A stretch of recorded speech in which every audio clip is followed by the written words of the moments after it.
Yes.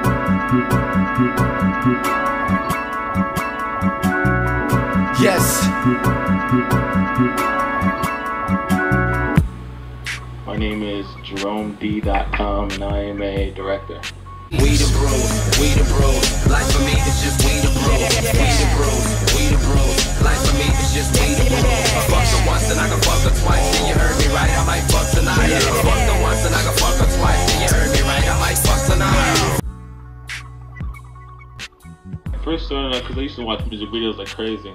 And I first started out just wanting to do music videos, and then I actually went from high school because they were like, well, you know, you gotta have a decision on what you want to do. And I went to film school. I went to a community college and I took film courses there, and I just fell in love with it. And for music videos, I just fell in love with movies. I've always loved movies, like, you know, just like anybody else, but I just fell in love with the process of making it, and from there I just got focused, wanted to do that. While I was at OCC, which is the community college that I went to, one of my teachers was like, if you get a job in the industry, you leave school and you take that job. And like there was this production company that had all my favorite directors there. Had Little X, Hype Williams, had Benny Boom, Paul Hunter, and I was like, dude, this one production company. I hit them up for like a year from a summer to the next summer, and then the next summer they're like, dude, if you want to come by and start working, come on by. So it was an entry-level position as a PA, as an office PA, and I took that job. And I dropped out of school, and I learned so much there. Like I did everything. Like I worked on set, I went on runs, I did everything I had to do, and it was just like, you know, it's just like the classic story. I started at the bottom, learned everything I needed to do, and then applied that to now.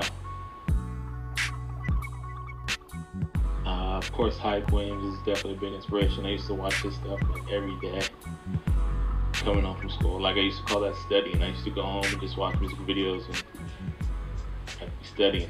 And Paul Hunter, feature films, of course, Scorsese. Oh man, there's so many, dude. Especially when it comes to music videos and commercials, like Sam Baer. I don't know if you ever heard of that guy. You should definitely look him up. He's really dope. Romantic, Francis Lawrence, especially Francis Lawrence. He went from being an editor to a director to, you know, music videos to commercials to feature films, and he's done TV. I think he's probably really a big one for me.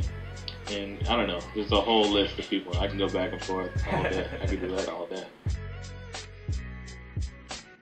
I mean, I like being independent. I like the fact that I'm being able to do all this stuff independently.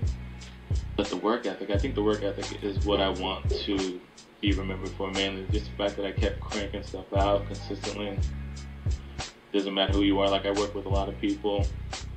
I mean, yeah, I want to be able to crank out movies like I do music videos. You know, like Woody Allen, like every year, just make a solid movie. But music videos I'm using to like build up a fan base for myself and get my name out there. So when I do drop a movie, people know and I'm familiar with the name, so they can just go to it and know that it's going to be good, hopefully. Back when I started, when I was a PA, all you needed was 3 things on your reel. If there were 3 solid videos or spec spots, which were fake commercials, that's all you needed to get on. Like, you would take that and shop that to production companies, and if they liked the 3 things, they would sign, you know, and start getting you work, and they could pitch those 3 things to ad agencies or record labels and get you jobs. Now, that's completely out the window. And I went and I shot the guy who owned the production company was like, don't ever use your own money to make a project. Don't ever put your own money into a spec spot or a music video. Like, because there's like a whole bunch of rich kids who would have their parents pay for music videos for other artists, and I couldn't do that. My parents weren't rich at all. So not using your own money was big, which helps, you know, get budgets and stuff like that.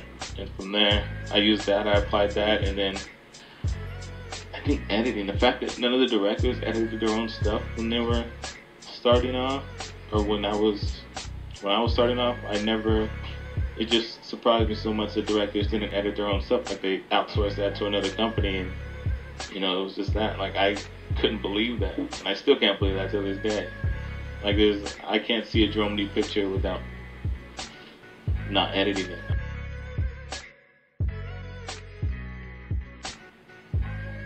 feature films, man. That's my main goal. I would definitely do a movie. I have a movie I'm working on right now. If I had an unlimited budget, man, we'd be shooting right now. So that's the main thing. But yeah, feature films. I want feature films. If I could just make those and still have the. I love music videos to death. Like, that's my passion. Feature films, I definitely want to graduate to those eventually.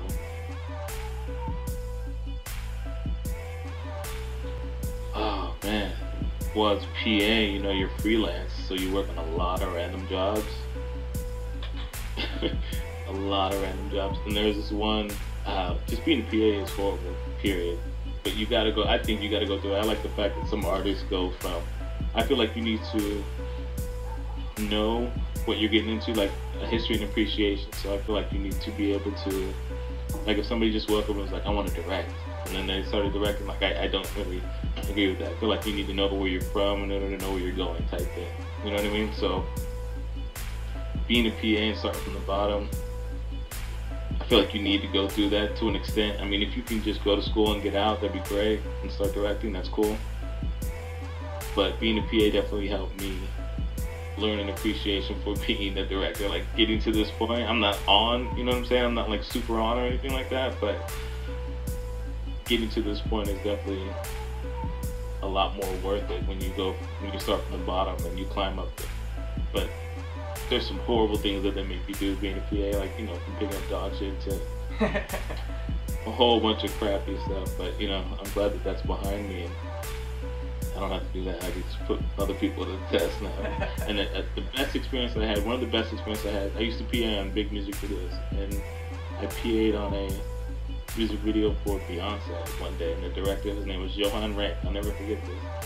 His name was Johan Rank. He's doing like TV and movies now. He's pretty big time. He was doing music videos and commercials, and it was for Beyonce's Me, Myself, and I, which was a chill set, great song. It was fun to be there, and I went out of my way. Like, I was like, dude, like, can I go with you to Telecine, which was like a process when you shoot it. You go to Telecine and you like color it. He's like, what, you want to learn? You want to learn? I was like, yeah, dude, I would love to come with you and like see what the post-production side was like. And he was like, dude, meet me here tomorrow at 8 o'clock in the morning. You ready? And he just put me on like a whole bunch of shit. Like, he didn't know me from anybody. He didn't know who I was. He was just like, if you want to learn, just show up here tomorrow at 8. Boom, boom, boom. And it was just like a whole bunch of love. And like, I see his name everywhere now. It's like, man, that guy put me on. That shit was fucking great. So that's probably one of my better experiences from being a PA. Like, you got to be vocal at the same time. You know, let people know that you have aspirations to do things other than being a PA. Yeah. So that was good. It was a good thing. I tell everybody this. I get emails all the time from people that ask me that, and it's just like, keep shooting. Just keep shooting, keep editing. Like, with each project, you get better. Every time you shoot, you'll know exactly what you're looking for, and you'll develop a style. Like, when I first started, I wanted to look like Hype Williams, so I would try to emulate everything that he did. And like, after a while of doing that, like, I learned my own, and I came into my own style. I don't know if it shows or if I have a certain style, but for the most part, keep shooting, keep editing. You get better with every cut. Like, you figure, you play around with the Final Cut, you play around with the stuff that's, I don't know if you use Final Cut, but yeah, you know, you use different methods, and I try to do something different with each project that I do. So the more I do that, the more I get better and learn something at the same time.